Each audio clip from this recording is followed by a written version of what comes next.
you save on auto insurance for driving safe with USAA Safe Pilot, you'll feel like a big deal, even in a traffic jam.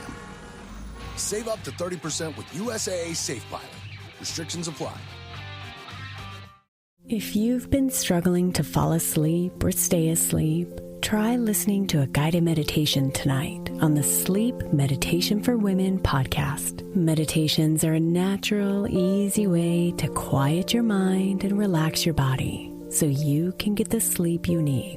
Every night, Sleep Meditation for Women provides a new episode, from body relaxations to guided visualizations and even dedicated sleep sounds. Listen for free now by searching Sleep Meditation for Women on your favorite podcast player and begin sleeping better tonight.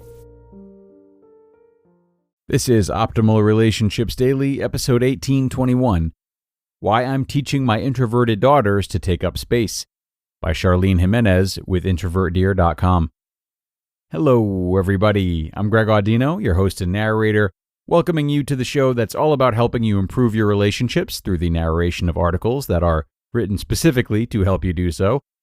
Today marks the beginning of our parenting leg of the week, so the articles today and tomorrow will be more geared towards parenting than what we're used to on the other days, which is typically dating and marriage. And this one might be of particular interest to the introverts out there as well. So let's get right into it and optimize your life. Why I'm Teaching My Introverted Daughters to Take Up Space, by Charlene Jimenez with introverted.com. I never want my introverted daughters to wish they were invisible or question their right to stand up for themselves. I grew up trying to be as small, quiet, and invisible as possible. In part, this is due to my introvert personality. I hate having attention on me, so I'll do almost anything to avoid the spotlight. But it's also something I was conditioned to do as a female from an early age. In my mid-30s, I'm still dealing with the consequences. I've always been afraid to take up space, to have a voice, to be loud. Sometimes I've been afraid to even exist because I might annoy or frustrate or offend someone. I never want to be a nuisance to anyone. It's a familiar feeling, even if it's only inside my own head. Maybe you've been there too. But I'm a mom now, so I'm challenging all of that for my toddler daughters. I never want them to wish they were invisible or didn't exist. I never want them to question their right to speak up for themselves or say what's on their minds. I never want them to feel less than because other people think it, say it, or believe it. Those people are wrong. So wrong. We all have the right to be. As I'm learning how to fight through these barriers around me, I'm teaching my daughters to do better than I have done. Here's how. How I'm teaching my introverted girls to take up space. Number 1, take up physical space with your body. Exist. Take up space. Be you. These are some of the most important things I could ever teach my children. I don't want them to fold in on themselves at a young age and spend their adult years relearning how to uncurl themselves and live. I've had bad posture because I literally did just that. I curled in on myself. I have pictures of me from high school with my back rolled, my chest caved, and my head down. I'm a tall girl, and I always felt like a monster, a giant. I wanted to be tiny and petite because then I wouldn't take up so much space. But to heck with that. We all have a right to exist. It doesn't matter what our bodies look like. When I was in 7th grade, my assigned seat in language arts class was in the very back, thank heaven. But it squeaked at ridiculous levels. It squeaked if I moved. It squeaked if I breathed too deeply. So, what did I do? Every day for the whole school year, I sat in an awkward, unmoving position so my chair wouldn't squeak. If it squeaked, I assumed people would think I was fat. I took shallow breaths so my intake of air wouldn't disrupt the chair and everyone else around me.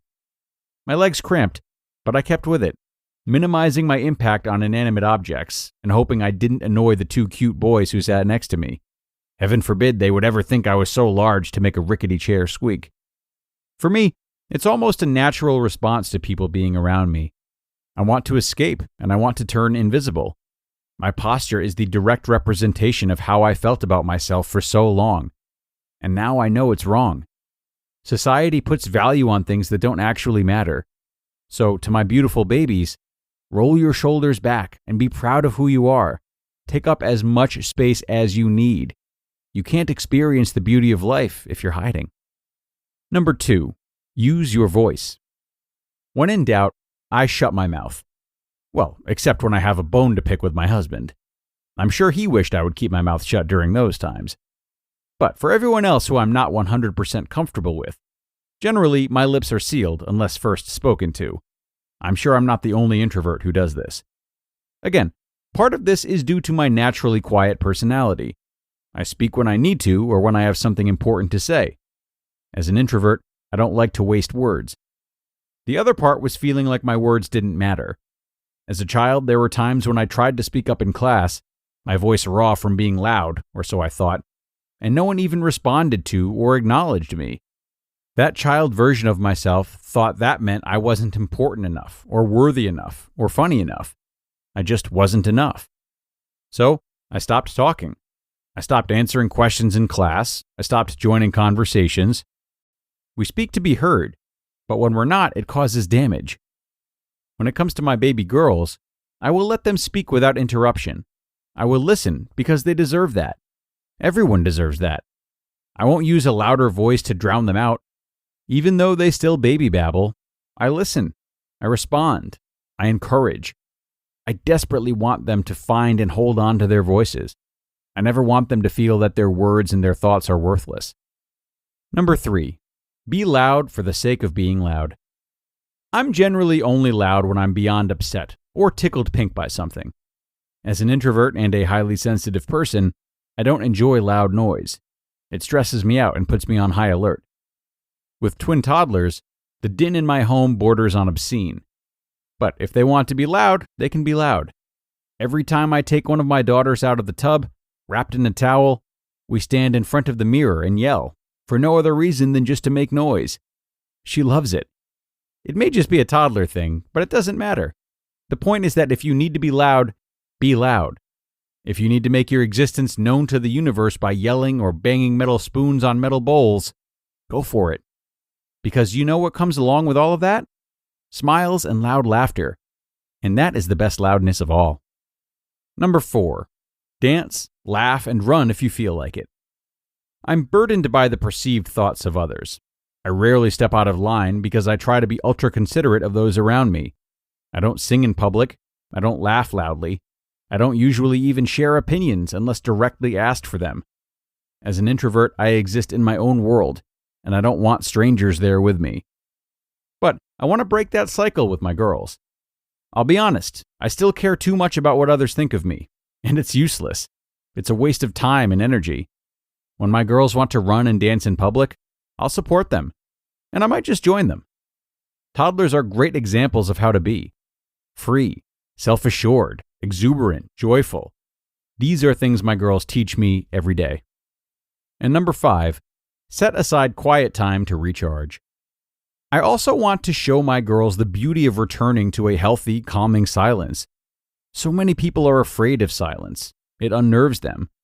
Instead, they fill their days with distraction and fun until they tire themselves out and go right to bed. There's nothing wrong with having full days, but when it's to avoid yourself, then there's an issue.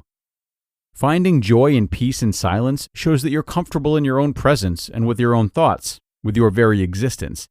It's important to be able to enjoy your own company.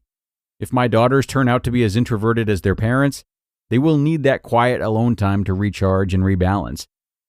Most of all, I want my girls to be comfortable in their own skin, because I never was until years after graduating from college. I want them to embrace and love all sides of themselves. The most beautiful person you can be is your unique, confident self. And with that in mind, I wish my daughters a lifetime of beauty and pure existence. You just listened to the post titled, Why I'm Teaching My Introverted Daughters to Take Up Space by Charlene Jimenez with Introverted.com. And a big thank you to Charlene for this why and how-to guide to empowering introverted children, though adult introverts might find these reminders to be particularly valuable as well. And whether this is something you're helping your kids through or helping yourself through, I recommend taking Charlene's great ideas today and starting small. If it feels very overwhelming to use your voice, to have fun, to be comfortable in your body, all like in public, start in the privacy of your own home, as it sounds like Charlene has to a degree. In your home base, it's much easier to feel safe while you do this type of work. So, whether you're alone or with a loved one, try these things on for size in a setting like that. Even set time aside to do so, or let your cohabitants know that it's something you're trying. And then as time goes on, you might make a concerted effort to try this outside of the house, but with someone that you trust. And then the next iteration might be in a public place that you're comfortable in, even if the people there are acquaintances or even strangers. And then finally, you might find it easy to do this anywhere, anytime, without any kind of safety net. And make notes of how you feel during each stage of the process, how different variables affected you, what set you back, but also what gave you extra inspiration, etc. Developing this type of practice and self-awareness over time can go a really long way towards being comfortable expressing yourself, should that be a goal of yours right now. But that'll do it for this episode of ORD, everyone. I hope you took something from it, parent or not, introvert or not, and that you'll share it with someone who might benefit from it as well. Aside from that, enjoy your Thursday, and I'll be back tomorrow with another parenting post. That's where your optimal life awaits.